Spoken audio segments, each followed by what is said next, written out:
If I can have your attention here in the media center, we'll go ahead and start our Monster Energy NASCAR Cup Series post-race here at Daytona International Speedway for the 39th annual Advanced Auto Parts Clash. We are joined by second-place driver Kyle Busch, driver of the number 18 M&M's Toyota for Joe Gibbs Racing, and third-place driver Alex Bowman, driver of the number 88 Nationwide Chevrolet for Hendrick Motorsports. Kyle, let's start with you first. Could you walk us through the last couple laps and just really how crazy it got out there? Nope, I don't remember it.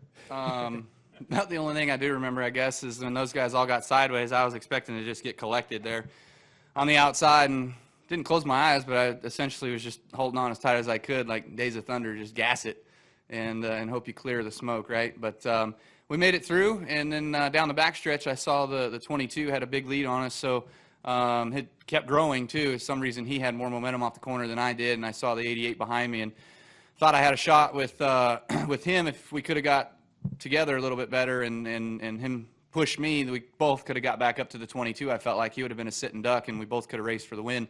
But Bowman had other plans, which is fine. It's just racing, just trying to get you know, these guys' mindsets and seeing what they're thinking about in order to figure out what you got to do later on this week. There's still 2 more races to go. Alex, would you mind taking us through those final couple laps from your perspective? Yeah, we were pretty well buried there. Kind of struggled throughout the race to keep runs going, and Chase got us up there, pushed us up there pretty far, and kind of stalled out again once we got kind of to the middle of the pack, and they all started wrecking on the bottom, and just kind of like Kyle said, I mean, it's Days of Thunder wide open on the top, and you know, from my point of view, I got TJ telling me to use the run and get on his quarter panel, and didn't completely realize that 22 was out there all by himself. So just trying to better our position and get to second and try to use my run. So, you know, it's just racing. No worries either way, but just very thankful to be here with Hendrick Motorsports. It's been a lot of fun filling in, and really excited to see Dale Jr. get back in the car for the 500. Good deal. It was good to have you here. Let's go ahead and open the floor up for questions. If you have a question for either of these drivers, we'll get a wireless microphone to you. We'll start over here with Lewis and then come over here to Matt. Lewis Frank of Reuters. Jimmy Johnson was having problems with turn 4. Why weren't you, and what were you doing right?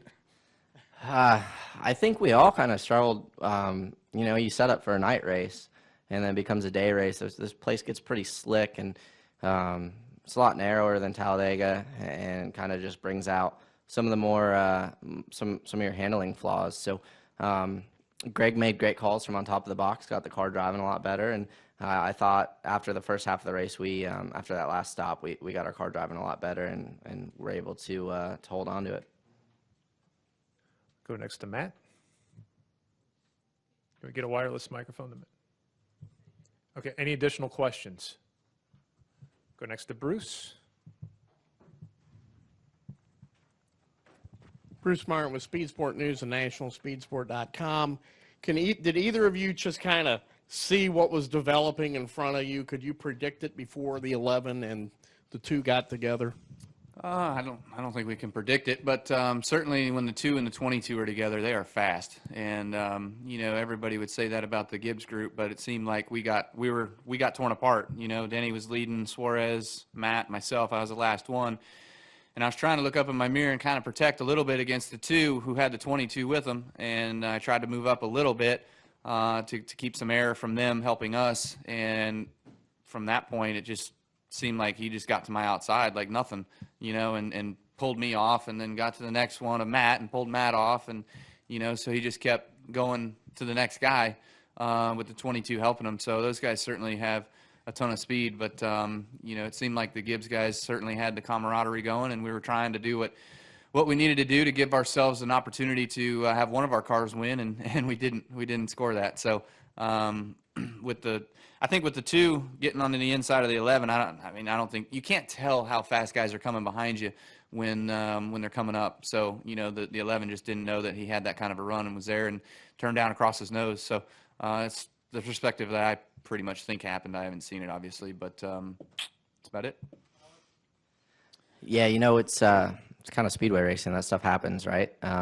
Obviously, I was further back than Kyle was, and especially in the laps leading up to that. So I didn't really see what completely developed it, but it's just day speedway racing.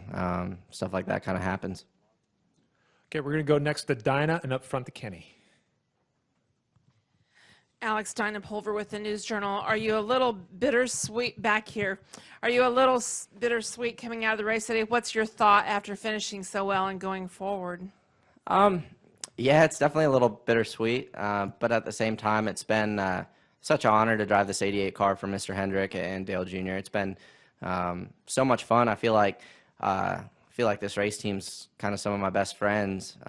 So it's definitely kind of like a bittersweet feeling. I don't really know what I have going forward, and I only know of one race for sure that I'm going to run, and it's not a cup race this year. So going forward, kind of don't know what's going to happen, but at the same time, it's really cool to see Dale feeling better and Dale coming back for the 500. He's definitely going to be my pick to be up front all day on Sunday.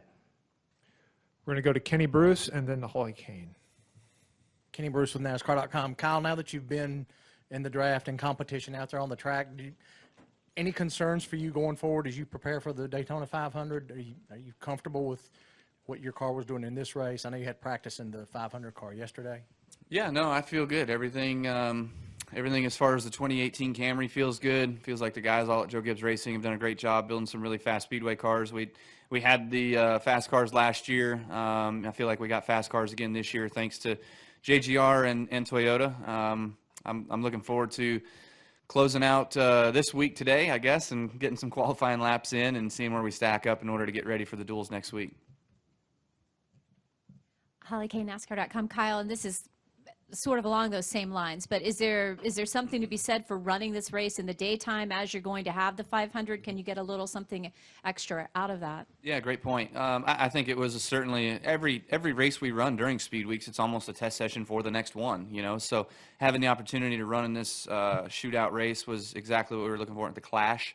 Sorry, Dale, sorry. You know, it was certainly a little different. Like Alex said, you know, we all kind of plan for a night race and it turns into a day race, but honestly, I think it was better off being a day race.